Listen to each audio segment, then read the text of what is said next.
দশ মহাবিদ্যা, কালী সাধনা, তারা সাধনা, ষোড়শী, ভুবনেশ্বরী, ত্রিপুরা সুন্দরী, ছিন্নমস্তা, ধূমাবতী, বগলামুখী, মাতঙ্গী, কমলাত্মিকা।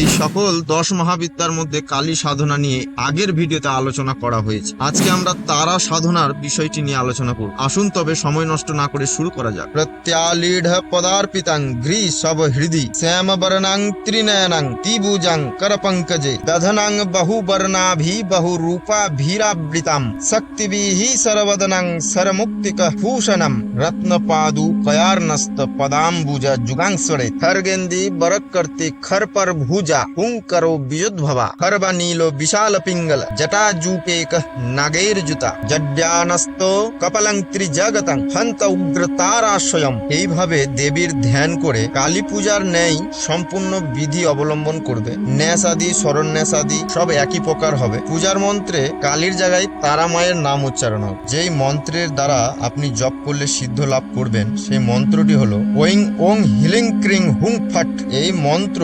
1,25,000 জপ করলে সিদ্ধি হয় এবং তার দশাংশ হবন করতে হয়। তারা মন্ত্রে সিদ্ধ সাধকের সমস্ত মনোকামনা পূর্ণ হয় ও সাধক অলৌকিক শক্তির অধিকারী হয়। এই ভিডিওর মাধ্যমে তারা মায়ের সাধন প্রক্রিয়াটি সম্পূর্ণ দেওয়া হয়েছে, কিন্তু নতুন সাধকের বুঝতে অসুবিধা হবে ভিডিওটাতে, কারণ ভিডিওটা অল্প সময়ের মধ্যে করা হয়েছে এবং ছোট, শুধু বিশেষ বিশেষ পয়েন্টগুলোই উল্লেখ করা হয়েছে, মন্ত্রটুকু বলা হয়েছে।